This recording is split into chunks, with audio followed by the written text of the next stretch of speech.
പാകിസ്ഥാന്റെ ഒരു തെമ്മാടി രാഷ്ട്രം എന്നാണ് യുഎനിൽ ഇന്ത്യയുടെ പ്രതിനിധി വിശേഷിപ്പിച്ചത്.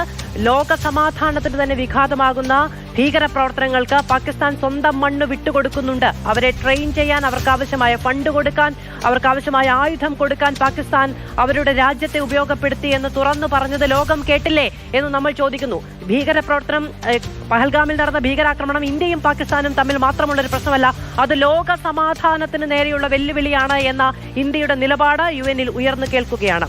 പി ബസന്ത് വിവരങ്ങളുമായി നമ്മളോടൊപ്പം തുടരുന്നുണ്ട്. ബസന്ത്, ലോകരാജ്യങ്ങളുടെ മുഴുവൻ മാനസികമായെങ്കിലുമുള്ള ഐക്യം നമ്മളോടൊപ്പം വേണ്ടതുണ്ട്. നമ്മുടെ നിലപാട് അവരെ ബോധ്യപ്പെടുത്തേണ്ടതുണ്ട്. യുഎനിൽ നമ്മുടെ നിലപാട് ഏതു തരത്തിൽ അങ്ങനെ വിശദീകരിക്കപ്പെട്ടു?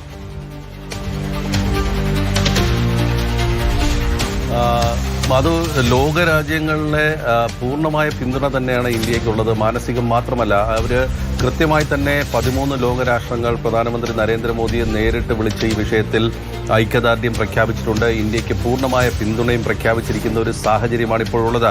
ഇതിന്റെ തുടർച്ചയായിട്ടാണ് ഇപ്പോൾ യുഎനിൽ ഐക്യരാഷ്ട്രസഭയിൽ ഇന്നലെ ഇന്ത്യ വളരെ ശക്തമായി തന്നെ പാകിസ്ഥാനെ തുറന്നു കാട്ടാൻ തയ്യാറായത്. അതായത് ഖ്വാജ ആസിഫ സ്കൈ ന്യൂസിന് നൽകിയ അഭിമുഖത്തിൽ വളരെ കൃത്യമായി പറയുന്നുണ്ട്, കഴിഞ്ഞ 3 ദശകങ്ങളായി ഞങ്ങൾ ഈ ഭീകരർക്ക് സകലവിധ പിന്തുണയും നൽകുന്നുണ്ട് എന്നുള്ളത്. ഇത് അമേരിക്കയ്ക്ക് വേണ്ടിയാണ് എന്നുകൂടി അദ്ദേഹം പറഞ്ഞിരുന്നു. പക്ഷേ ആ ഒരു പ്രസ്താവന ചൂണ്ടിക്കാട്ടി തന്നെയാണ് ഇപ്പോൾ ഇന്ത്യ അതിശക്തമായ പ്രതിരോധം ഒരുക്കിയിരിക്കുന്നത്. പാകിസ്ഥാൻ ഭീകരതയുടെ കയറ്റുമതി ചെയ്യുന്ന രാജ്യമാണ് എന്നുള്ള ആ ഇന്ത്യയുടെ നിലപാട് ഒരിക്കൽ കൂടി ഇന്ത്യ യുഎനിൽ വിളിച്ചു പറഞ്ഞിരിക്കുന്നു. പാകിസ്ഥാൻ ലോകം ഇന്ത്യക്ക് പഹൽഗാമിന് ശേഷം ലോകം ഇന്ത്യക്ക് നൽകിയ പിന്തുണയ്ക്ക് നന്ദി പറഞ്ഞുകൊണ്ടാണ് യോജന പട്ടേൽ തന്റെ പ്രസംഗം തുടങ്ങിയത്. പാകിസ്ഥാന്റെ ഭീകരബന്ധത്തിൽ ആർക്കും ഇനി കണ്ണടയ്ക്കാനാകില്ല എന്നും ഇന്ത്യയുടെ സ്ഥിരം പ്രതിനിധി യുഎനിൽ പറയുകയും ചെയ്തിട്ടുണ്ട്. ഐക്യരാഷ്ട്ര സഭയിൽ കഴിഞ്ഞ ദിവസം സുരക്ഷാ സമിതിയുടെ യോഗത്തിൽ ഒരു പ്രമേയം പാസാക്കിയിരുന്നു. അതിൽ പാകിസ്ഥാൻ ചൈനയെ ഉപയോഗിച്ച് ചില ഭേദഗതികൾ ആ പ്രമേയത്തിൽ വരുത്തി എന്നുള്ളത് ഒഴിച്ചു കഴിഞ്ഞാൽ പൂർണ്ണമായും ലോകരാജ്യങ്ങൾ, ചൈന ഒഴിച്ചുള്ള ലോകരാജ്യങ്ങളെല്ലാം തന്നെ ഇന്ത്യക്കൊപ്പം ഈ വിഷയത്തിൽ വളരെ ശക്തമായി തന്നെ നിൽക്കുന്നു. റഷ്യ കഴിഞ്ഞ ദിവസം വിദേശ മന്ത്രിയുമായി നടത്തിയ ചർച്ചയ്ക്ക് ശേഷം റഷ്യ പുറത്തുവിട്ട വാർത്താക്കുറിപ്പിൽ ഇന്ത്യയുമായി എന്ത് നടപടിക്കും, ഭീകരതയെ ഇല്ലാതാക്കാനുള്ള എല്ലാ നടപടിക്കും ഞങ്ങൾ ഇന്ത്യക്കൊപ്പം എന്നുള്ള പ്രസ്താവന ഔദ്യോഗികമായി തന്നെ റഷ്യ പുറത്തുവിട്ടിട്ടുണ്ട്. ചൈനയും തുർക്കിയും ആയുധ സഹായം അടക്കം നൽകി എന്നുള്ളൊരു വിവരം ഇന്നലെ ഉണ്ടായിരുന്നു. തുർക്കി ഇതുമായി ബന്ധപ്പെട്ട് എന്തെങ്കിലും നിലപാടോ വിശദീകരണമോ ഇപ്പോൾ നൽകിയിട്ടുണ്ടോ?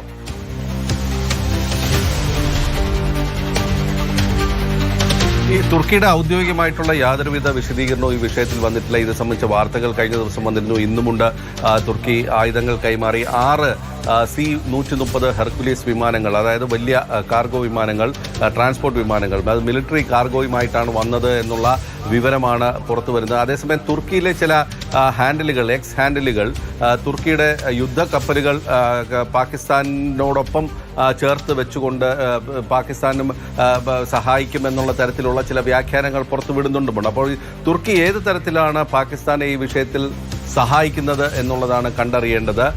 ഈ പറയുന്ന വിവരങ്ങൾ, അതായത് 6 വിമാനങ്ങൾ അവിടെ എത്തി എന്നുള്ളത് ഡിജിറ്റൽ ട്രാക്കിംഗ് വഴിയുള്ള വിവരങ്ങളാണ്. അതായത് തുർക്കിയിൽ നിന്നും ഉത്ഭവിച്ച വിമാനങ്ങൾ പാകിസ്ഥാനിലെ വിമാനത്താവളങ്ങളിൽ ഇറങ്ങുന്നു എന്നുള്ളതും അവ സൈനിക വിമാനങ്ങളാണ് എന്നുള്ളത് അതിൻ്റെ നമ്പറും മറ്റുമൊക്കെ വെച്ചിട്ടുള്ള വിലയിരുത്തലുകളിലൂടെയാണ് വ്യാഖ്യാനിക്കപ്പെടുന്നത്. ഏതായാലും ഔദ്യോഗികമായിട്ട് തുർക്കി ഈ വിഷയത്തിൽ യാതൊന്നും തന്നെ ഇതുവരെ പ്രതികരിച്ചിട്ടില്ല. തുർക്കിയുടെ പ്രസിഡന്റ് ഇന്ത്യൻ രാഷ്ട്രപതിക്ക് കത്തയച്ചിട്ടുണ്ടായിരുന്നു. ഈ വിഷയത്തെ അപലപിക്കുന്നു, പഹൽഗാം വിഷയത്തെ. അതോടൊപ്പം തന്നെ ഇന്ത്യക്ക് ഐക്യദാർഢ്യം തുടങ്ങിയ കാര്യങ്ങളിലൊക്കെ കത്തയച്ചതിന് ശേഷമാണ് ഇത്തരമൊരു നടപടി ഉണ്ടായത് എന്നും കൂടി നമ്മൾ മനസ്സിലാക്കേണ്ടതുണ്ട്. പി ബസന്താണ് വിവരങ്ങൾ നൽകിക്കൊണ്ടിരിക്കുന്നത്.